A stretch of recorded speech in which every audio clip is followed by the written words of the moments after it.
quadro de Isaí, onde vem alguém trazer uma palavra para a gente, só que com esse ingrediente novo de, por um período, uma série Milagres. Já tivemos 2 milagres contados aqui, esse aqui é o terceiro.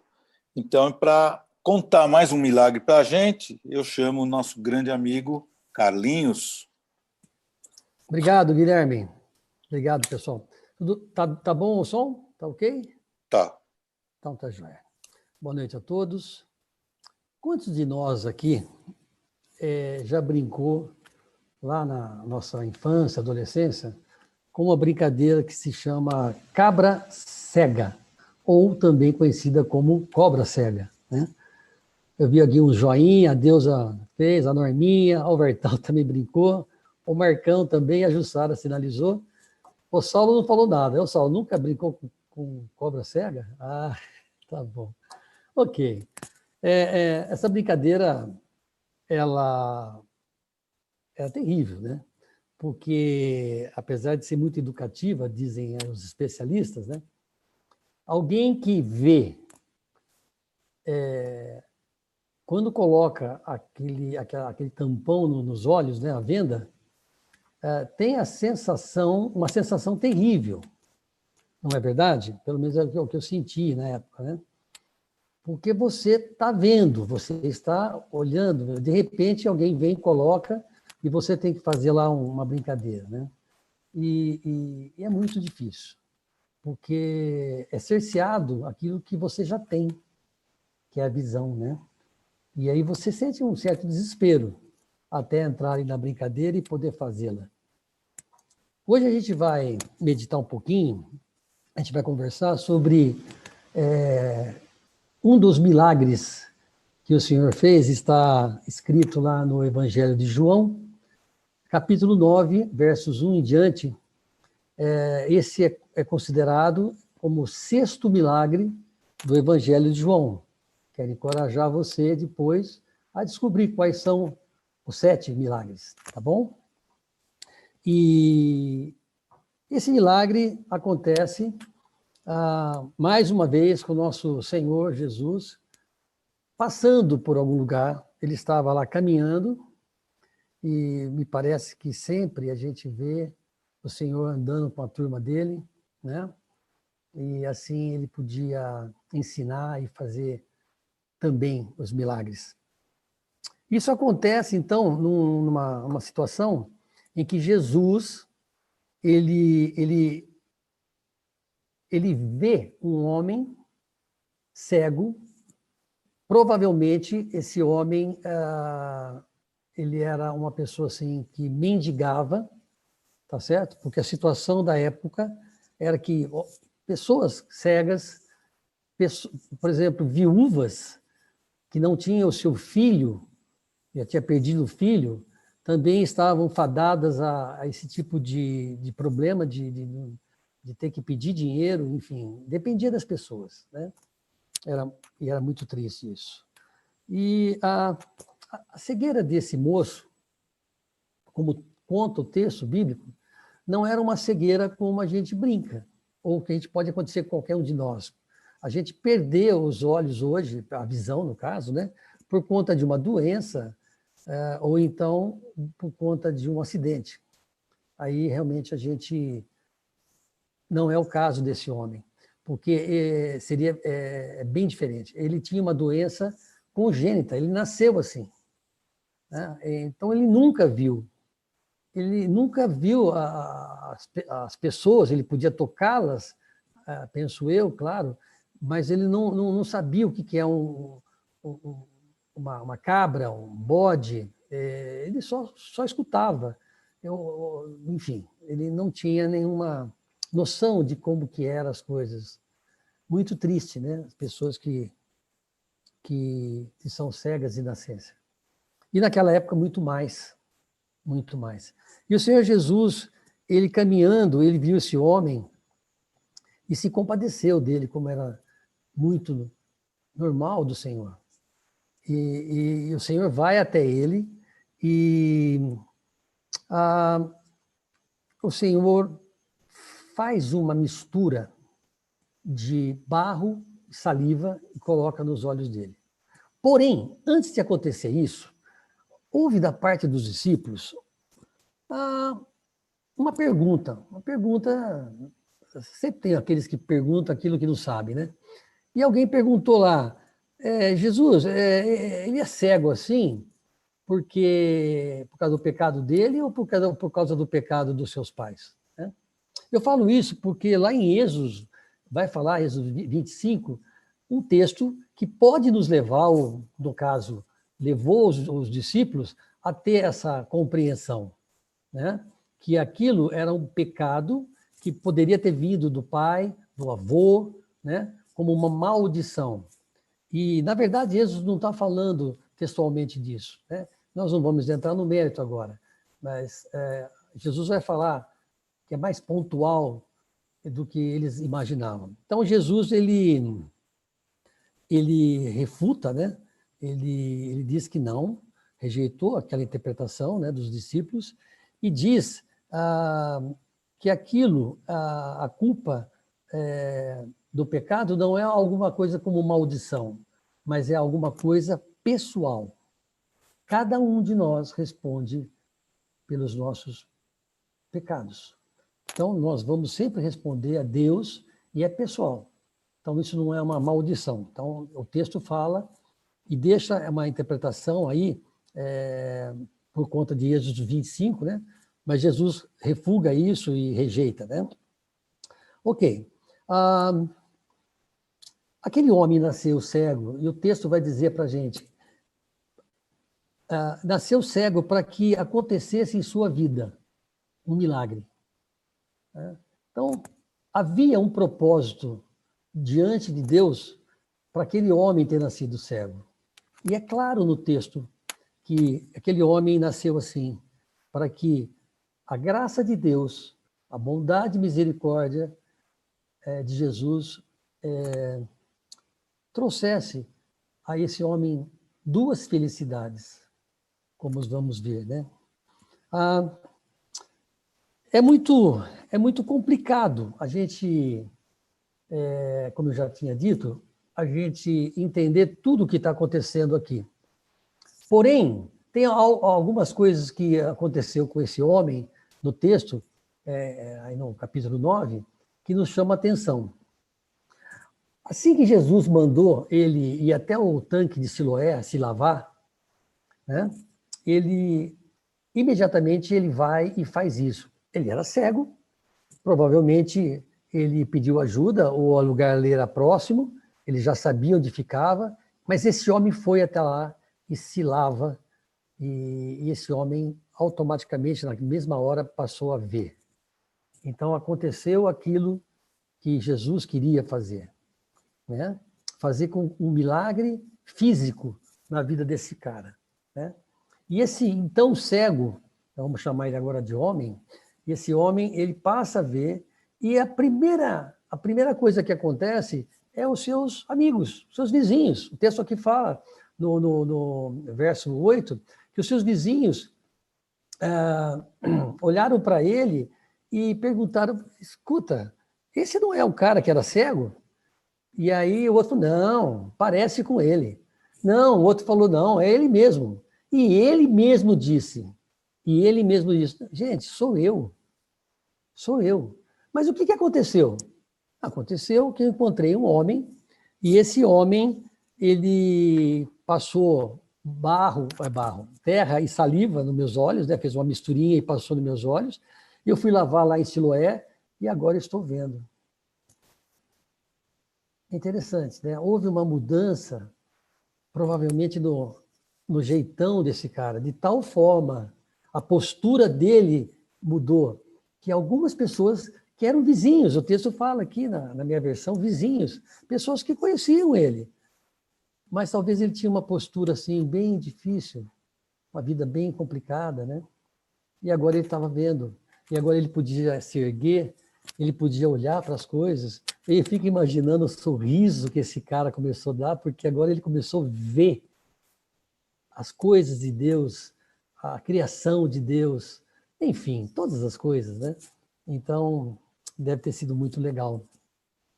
a maneira como ele estava se postando, né, perante as pessoas. Mas aí a gente sabe que tem a turma, né, que tinha aquela turma lá que era contra Jesus, né? E ao saberem que Jesus tinha feito esse possível milagre, os fariseus, eles mandam chamar esse cara, né? Esse homem, e esse homem vai até os fariseus, e os fariseus começam a fazer um monte de perguntas, né? Enfim, tentando pegar ele de alguma forma. Não é possível, você não era cego.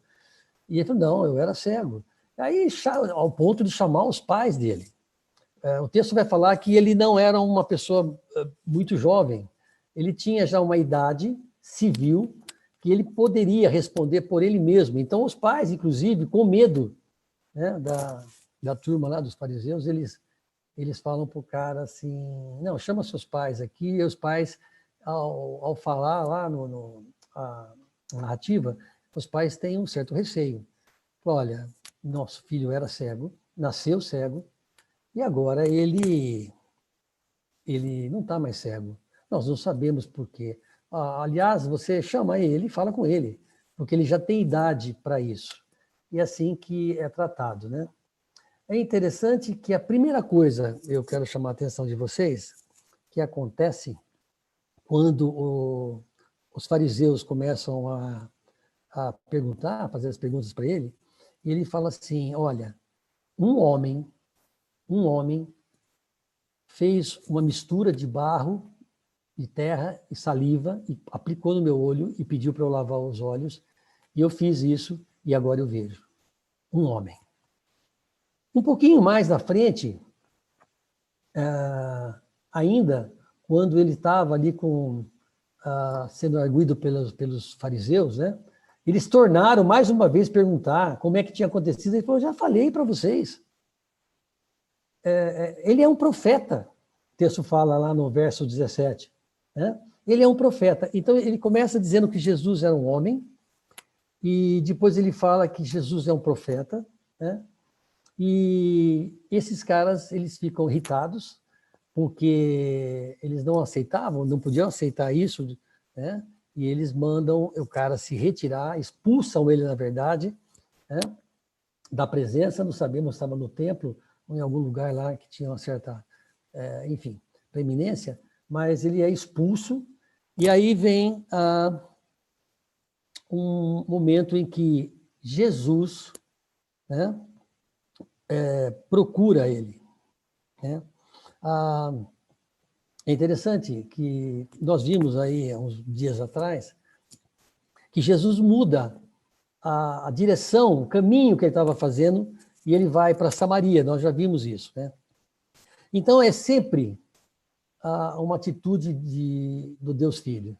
Ele vai atrás, ele procura, é ele que toma iniciativa. Né? Me chama a atenção, novamente, nesse texto, Jesus fazendo a mesma coisa. Ele tomou a iniciativa, novamente agora, e ele chama o rapaz, ele encontra o rapaz, na verdade, né? E ele começa a conversar com o rapaz. Daqui eu quero tirar 4 iniciativas, né? 4 características, né? Que nos levam agora a uma outra cura, ou uma visão espiritual. Notem que Jesus encontra ele, né? E ele começa a conversar com esse jovem, com esse homem, né? E é importante a gente ver que essa iniciativa, como já falamos, é divina, né? Do Deus homem. Então, o texto diz que ele encontra o rapaz e começa a conversar, e ele fala assim,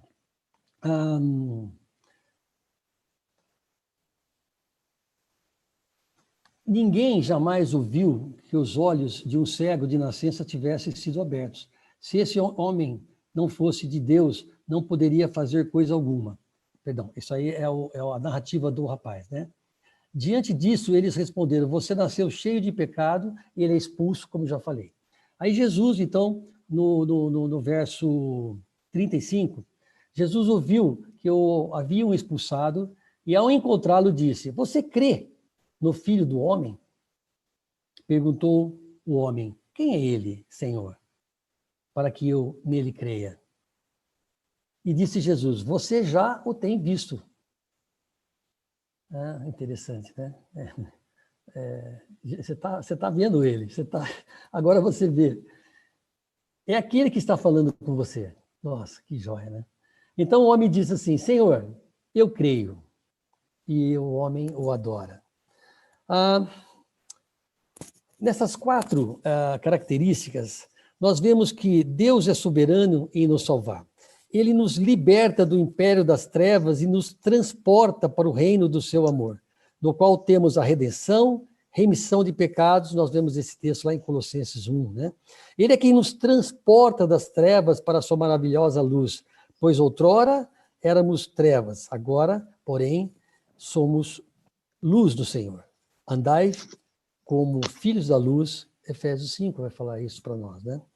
Então, Jesus acha um meio às trevas, ao pecado, para nos trazer para ele. E esse homem, então, ele recebe do Senhor, através de uma iniciativa do Senhor, né, essa visão espiritual. Ele começa agora a entender um pouco mais, porque eu quero chamar a atenção de vocês que lá atrás ele já começa a dar testemunho para os fariseus. Ele falou: não é possível, né, que alguém pudesse me abrir os olhos se não fosse alguém de Deus. Então ele já deu um testemunho. Como a mulher samaritana também fez a mesma coisa, né? Olha, eu conheci um homem que ele falou todas as coisas de mim. Vamos lá, vamos conhecê-lo, não foi assim? O texto também fala que a fé nasce por ouvir a palavra de Deus, né? Esse homem, ao encontrar Jesus, ou a Jesus encontrá-lo, depois que ele estava com a visão, a gente percebe que Jesus começa a falar com ele e vai mostrando através da palavra, que é ele mesmo, é a palavra, como João 1 fala, né? Ele é o verbo, de forma que esse homem começa a fechar as coisas na sua mente. Quer dizer, tudo começa a ter sentido para ele de forma e que ele começa agora no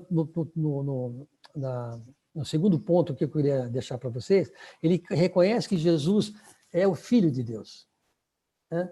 Ele, naquele momento, ele começa a entender o poder do Senhor e que o Senhor era o Messias, o Senhor era o Filho de Deus. Então, Jesus o Messias, o Filho do Homem, o mendigo cego creu, que não era mais cego, né? E Jesus lhe disse: já tens visto, sou eu que falo com você. E esse cara vai e fala: eu creio, Senhor. Eu acredito que tu é Deus e todo aquele que acredita que Jesus é o Cristo é nascido de Deus, né? Como João fala também, 1 João 5, né? O cego passa a enxergar a Jesus pelos olhos espirituais agora. Os olhos do seu coração foram abertos. Uau, que legal. Então ele tem agora um encontro diferente com Jesus. No primeiro momento, Jesus manifesta a sua graça em abrir os olhos dele. Mas agora Jesus quer trazer para ele um outro tipo de visão, que é uma visão espiritual, né? E a partir disso, esse homem, a partir desse momento que ele crê, para ele é uma coisa assim instantânea. O texto fala que ele adorou, né? Então, a visão espiritual resulta em adoração. A visão espiritual é uma iniciativa divina. Mais uma vez, né? É Deus que alcança a gente. Vem por meio de Deus. Não é algo que eu possa fazer. Não é algo que eu tenha condição de fazer. Sou incapaz de fazer qualquer coisa para ser salvo. Mas através da palavra, né? Através do amor e o poder de Deus que está em Cristo Jesus, nós somos salvos, né? Então, ele tem no verso 38, e resulta isso em adoração, né? Interessante que ele cai aos pés do Senhor em atitude de reverência e adoração. A verdadeira adoração se fundamenta no conhecimento. Nós adoramos aquilo que conhecemos. Então, agora, ele conhece o Senhor. Ele tem um relacionamento. Ele começa a ter um relacionamento com o Senhor Jesus, de forma que a vida dele se enche de graça e louvor, ao ponto dele começar a adorar o Senhor. O Senhor veio para aqueles que são cegos. Esse contraponto dos últimos versos aqui, onde que o Senhor chega e fala, no verso 39, eu vim a esse mundo para julgamento, a fim de que os cegos vejam e os que veem se tornem cegos, e os que veem se tornem cegos. Alguns fariseus que estavam com ele ouviram-no dizer isso e perguntaram, acaso nós também somos cegos? E disse Jesus, se vocês fossem cegos, não seriam culpados de pecado, mas agora que dizem que podem ver, a culpa de vocês permanece. Então, o que o Senhor está falando aqui para nós, né, e falou para aqueles caras, é o seguinte, você é arrogante? Você acha que você pode fazer as coisas por si só? Você acha que você não precisa de Deus? Você acha que a palavra de Deus é bobagem? Você acha que você pode trilhar a sua vida por 50, 60, 70, 80 anos, não sei, 90? E você vai ganhar a sua vida pelas suas forças? Né? Então, Jesus deixa bem claro aqui que há um julgamento, sim, para aqueles que são arrogantes, soberbos e que acham que eles têm visão espiritual. Né? São vários livros, né, que pessoas idólatras, pessoas que não acreditam em Deus, ateus, né, considerados aí como sábios, né, para esse mundo, que vão dizer que Deus está morto, né, que não existe Deus e que a gente tem que viver a vida de acordo com a nossa cosmovisão, o nosso pensamento. Porém, não é isso que as Escrituras falam, a palavra diz, e nem tampouco o Senhor falou aqui. Por isso a condenação existe, sim.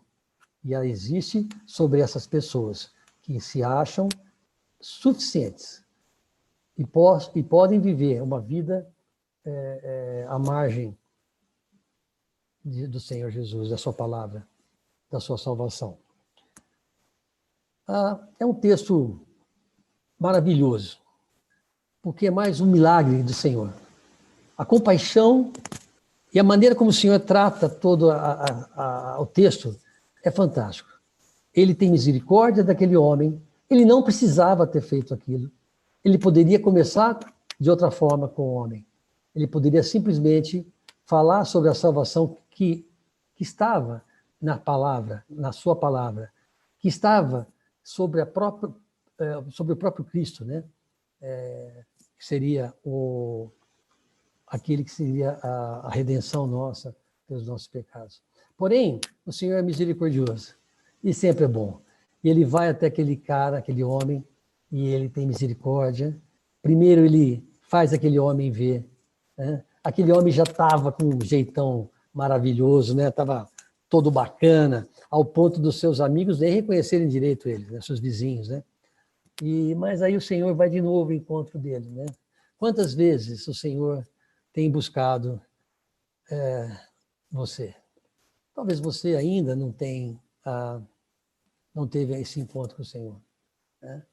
Talvez você ainda não teve um encontro verdadeiro com Jesus. Talvez você ainda não olhou para a sua palavra de forma a ver o poder que ela tem, né? Porque o Senhor é a própria palavra e Ele é o Deus que morreu por mim e por você para nos redimir e nos dar uma salvação eterna, né? Mas talvez você, como eu, já entendeu isso, né? Talvez você, como eu, agora nós precisamos ter uma outra postura. E a postura é uma postura de atentar para tudo isso e ver a nossa responsabilidade de procurar pessoas que andam do nosso lado, que são cegas, mas não são cegas de deficiente visual, mas são cegas espirituais. é uma responsabilidade que nós temos, é um privilégio que nós temos, é uma ordem que o Senhor nos deixou, que a gente precisa atentar para isso, olhar para essa questão e ver que o nosso Deus tem buscado novos adoradores. Ele deseja ter mais adoradores. E que nós possamos ser a ferramenta na mão dele para alcançar esses que têm cegueira espiritual. Que Deus nos abençoe, que Deus nos traga a sua luz para que possamos estar atentos a isso, né? E viver de forma a agradá-lo, a honrá-lo, que é assim que ele merece. Ok? Muito obrigado a você, Guilherme. Obrigado. Muito bom, muito bom. Eu queria, então, se você me permite, fazer uma oração para a gente finalizar essa nossa reunião, que ainda tem muito chá para comer no nosso carro de boi. Deus, te agradeço imensamente pela vida de cada pessoa que esteve aqui, ouvindo a tua palavra, cantando, ouvindo os depoimentos de pessoas. Eu queria te agradecer por a gente ter esse privilégio de estar podendo se reunir. Em nome de Jesus, que a gente possa estar cada vez mais ligado em Ti e cada vez mais distribuindo o amor que Tu tens nos dado para os outros. Em nome de Jesus, eu te agradeço por esse dia. Obrigado. Amém, Senhor.